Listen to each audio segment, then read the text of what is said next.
नमस्कार, मैं doctor Charu Indira IVF के अल्बर्ट सेंटर से। आज बात करेंगे आईवीएफ अगर फेल हो जाता है तो उसके क्या कारण हैं और अगर आईवीएफ फेल हो जाता है तो ऐसी स्थिति में क्या करना चाहिए। तो देखिए, आईवीएफ की प्रक्रिया में हम महिलाओं के अंडों को शरीर से बाहर निकाल लेते हैं।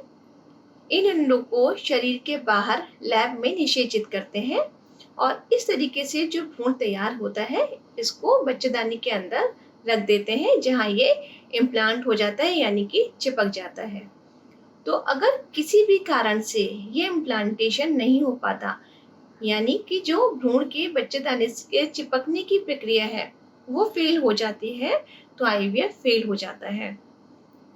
तो एक सफल आईवीएफ के लिए एक अच्छे भ्रूण का बनना तथा स्वस्थ बच्चेदानी की परत का होना जरूरी है, ताकि वो अच्छे से इम्प्लांट हो सके। तो अगर आईवीएफ फेल हो जाता है तो निराश नहीं होना है, क्योंकि समझने की बात यह है कि आईवीएफ की सक्सेस रेट कभी भी 100% नहीं हो सकती। अगर हम सारी एडवांस तकनीकों को लेके चलें, जैसे कि blastocyst culture, laser assisted hatching, closed working chamber में एम्ब्रियो को कल्चर करना या पीजीएस, इन सब टेक्निक से बाद भी अगर हम आईवीएफ की सफलता को देखें तो 75 to 80% से सक्सेस से ज़्यादा अचीव नहीं की जा सकती।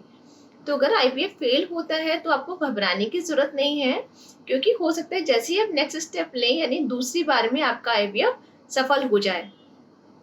तो अगर आपका आईवीएफ हुआ है तो सबसे पहले जो आपके डॉक्यूमेंट्स हैं जो आपके आईवीएफ से रिलेटेड हैं वो बहुत ही इम्पोर्टेंट है, क्योंकि इन डॉक्यूमेंट्स के द्वारा ही ये पता लगेगा कि आपके जो पहला आईवीएफ था उनमें क्या प्रोटोकॉल्स यूज़ किए गए हैं और आपके एंडोमेट्रियम की कंडीशन कैसी है जिस समय आपके एम्ब्रियो को उसमें रखा गया है। तो अपने डॉक्यूमेंट्स को बहुत ज़्यादा संभाल के रखिए।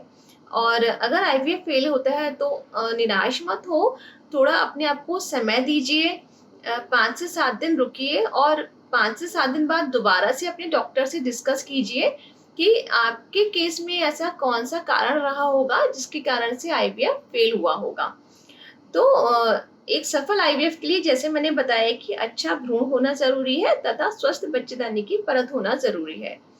तो अगर आपकी फाइल को देख के ये पता लगता है कि आपका एम्ब्रियो जो था वो हेल्दी नहीं था, तो उसके 2 कारण हो सकते हैं। या तो आपका जो एग है वो अच्छा नहीं हो, या जो स्पर्म की क्वालिटी हो वो अच्छी नहीं हो।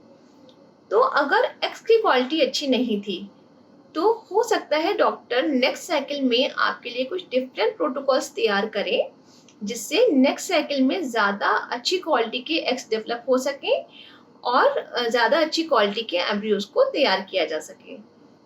इसी तरह अगर स्पर्म्स की क्वालिटी अच्छी नहीं थी तो कुछ खास तरीके के टेस्ट कराए जा सकते हैं, जैसे कि डीएनए फ्रेगमेंटेशन इंडेक्स। ये जो टेस्ट है इसके द्वारा हम स्पर्म्स के जो डीएनए है उसमें फ्रेगमेंटेशन को देखते हैं।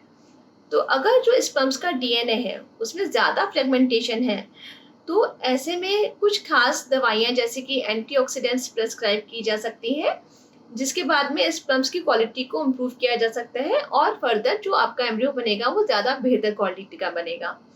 इसके साथ ही अगर स्पर्म्स क्वालिटी अच्छी नहीं है तो कॉलिस जैसी टेक्निक्स का यूज़ किया जा सकता है, जिसके द्वारा बेस्ट स्पर्म का सिलेक्शन किया जा सकता है एम्ब्रियो बनाने के लिए। इसी तरीके से ये भी देखना ज़रूरी है कि जब आईवीएफ हुआ है तो 3rd डे का एम्ब्रियो डाला गया है या 5वें दिन का एम्ब्रियो डाला गया है, क्योंकि जो 3rd डे के एम्ब्रियोज हैं उनमें देख के ये पता नहीं चल सकता कि कौन से एम्ब्रियो में डेवलपमेंटल पोटेंशियल है और किस में नहीं है। तो अगर हम लोग 5वें दिन का एम्ब्रियो ट्रांसफ़र करते हैं तो सक्सेस रेट को ज़्यादा बढ़ा सकते हैं। इसी तरीके से ये देखना भी इम्पोर्टेंट है कि लेज़र थेरेपी का यूज़ किया है कि नहीं किया है। ख़ास तौर से वो महिलाएं जिनकी उम्र ज़्यादा है और वो महिलाएं जिनमें पीसीओडी की शिकायत है या पहले टीबी की शिकायत हुई है, ऐसी महिलाओं में जो एम्ब्रियो होता है उसके जो आउटर लेयर है वो बहुत ही हार्ड होती है, जो कि इम्प्लांटेशन को रोकती है। तो ऐसी कंडीशन में अगर हम लोग एम्ब्रियो में पहले लेज़र असिस्टेड हैचिंग करके उस एम्ब्रियो को डालते हैं तो सफलता को बढ़ाया जा सकता है। इसी तरीके से अगर किसी महिला अगर कभी-कभी ये दोनों चीज़ें ठीक हैं, मतलब आपका एम्ब्रियो ठीक है, आपकी परत अच्छी है, तो सिस्टमिक फैक्टर्स को देखना बहुत ज़रूरी है। जैसे कि अगर किसी महिला में अनकंट्रोल्ड थायराइड है या जो शुगर है वो अनकंट्रोल्ड है, तो ये दोनों कंडीशंस भी एम्ब्रियो के इम्प्लांटेशन को हिंडर करती हैं। कभी कभी एंडोमेट्रियोसिस की कंडीशन होती है या चॉकलेट सिस्ट होती है, तो अगर एम्ब्रियो रखने से पहले इनकी एक्टिविटी को सप्रेस नहीं किया गया है तो भी ये इम्प्लांटेशन को रोकते हैं। तो अगर किसी महिला में चॉकलेट सिस्ट है या एंडोमेट्रियोसिस है तो कुछ खास तरीके के इंजेक्शंस लगाए जाते हैं इनकी जो एक्टिविटी है उसको सप्रेस करने के लिए, और उसके बाद में एम्ब्रियो को अगर रखते हैं तो इम्प्लांटेशन में मदद मिलती है। कभी कभी जो आपकी फैलोपियन ट्यूब्स हैं उसके अंदर पानी भरा होता है जिसको हाइड्रोसेल्पिंग्स कहते हैं। तो अगर हाइड्रोसेल्पिंग्स है तो ये भी इम्प्लांटेशन को रोकती है। तो ऐसी कंडीशन में इस हाइड्रोसेल्पिंग्स को पहले से ट्रीट करना ज़रूरी है भ्रूण रखने से पहले। तो अगर ये ऐसी इनमें से कोई कंडीशन डिटेक्ट होती है तो भ्रूण रखने से पहले इन कंडीशंस को सॉल्व करके ही भ्रूण को रखना चाहिए।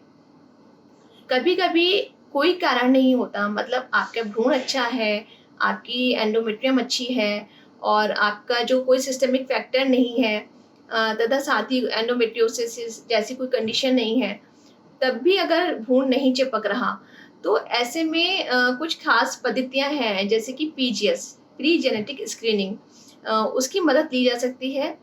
खास तौर से वो महिलाएं जिनमें उम्र 35 साल के ऊपर है और सेल्फ एक्स के द्वारा आईवीएफ किया गया है, या फिर वो महिलाएं जिनमें पहले अबॉर्शंस की हिस्ट्री है। ऐसे में आईवीएफ के बाद जो भ्रूण तैयार होता है, इस भ्रूण की जो आउटर लेयर है इसमें से कुछ सेल्स को बायोप्सी करके निकाल लिया जाता है और इन सेल्स को जेनेटिक लैब में एनालिसिस के लिए भेजा जाता है। तो इसके द्वारा जो भ्रूण है उसकी जेनेटिक एनालिसिस की जाती है और जो जेनेटिकली नॉर्मल भ्रूण होता है उसको यूट्रस के अंदर रखा जाता है, जिससे कि जो हेल्दी भ्रूण है उसको अगर रखेंगे तो उसकी चिपकने की संभावना बढ़ जाती है। कभी कभी कोई कारण नहीं मिलता और कई बार आईवीएफ फेल हो जाता है, मतलब मल्टीपल आईवीएफ फेलियर्स हो जाते हैं। ऐसी कंडीशंस में कुछ खास थेरेपीज हैं जैसे लिट थेरेपी और एरा टेस्ट का किया जाना। तो जो लिट थेरेपी है ये एक खास तरीके की इम्यून थेरेपी है, जिसको हम लिम्फोसाइट इम्यून थेरेपी कहते हैं। तो इसके लिए कुछ खास टेस्ट कराए जाते हैं और अगर ये टेस्ट पॉजिटिव आते हैं तो इस थेरेपी का यूज करके मदद दी जा सकती है। साथ ही कभी कभी एरा टेस्ट की हेल्प ली जा सकती है।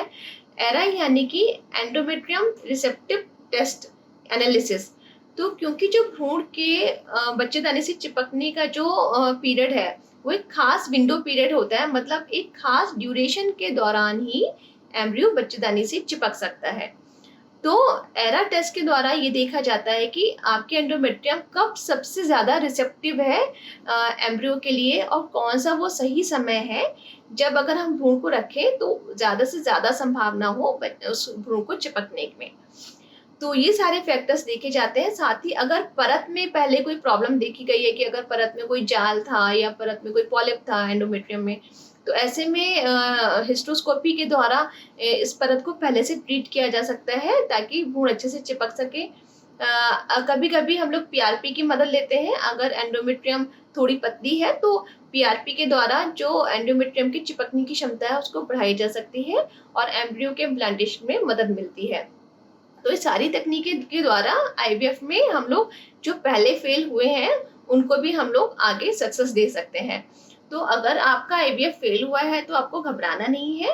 आपको डॉक्टर से डिस्कस करना है कि आपके केस में क्या कारण रहे, आपको कौन से डे का एम्ब्रियो डाला गया था, वो 3rd डे का एम्ब्रियो था या 5वें दिन का एम्ब्रियो था, लेजर किया गया था कि नहीं, क्लोज वर्किंग चैम्बर में उसको कल्चर किया गया था कि नहीं, और साथ ही क्या और कुछ फैक्टर्स मिस तो नहीं हुए या कुछ और ऐसी पद्धतियां हैं जिसको यूज़ करके आईवीएफ की सफलता को नेक्स्ट टाइम में बढ़ाया जा सकता है। तो ये सब आपको डिस्कस करने की ज़रूरत है। आप घबराइए नहीं। आपको बस एक बेस्ट अच्छे सेंटर और अच्छे डॉक्टर का चयन करना है। जो अच्छा डॉक्टर यानी कि जिसके स्किल्स अच्छी हों, जिसके अल्ट्रासाउंड स्किल्स अच्छी हों कि आपकी कोई चीज़ मिस ना करे। साथ ही जहाँ लैब अच्छी हो, जहाँ पे एम्ब्रियोलॉजिस्ट अच्छे हों, अगर इस तरीके के सेंटर का आप चयन करते हैं तो सफलता अभी 75 to 80% तक भी पाई जा सकती है। तो आपको निराश नहीं होना है, नेक्स्ट स्टेप उठाना है। साथ ही आजकल लोन फैसिलिटीज़ अवेलेबल हैं और आप अपने डॉक्टर से पहले से डिस्कस कीजिए। अगर कोई फैक्टर ऐसे हैं जहाँ लगता है कि आईवीएफ में सफलता में थोड़ी मुश्किल हो सकती है, तो आप डबल साइकिल या ट्रिपल साइकिल पैकेजेस लेके चल सकते हैं, ताकि आपको फाइनेंशियल बर्डन भी नहीं आता और साथ ही सक्सेस का रेट भी बढ़ जाता है। तो मुझे बस यही कहना है कि अगर आपका आईवीएफ फेल होता है तो निराश ना हो और सही समय पे सही स्टेप उठाएं।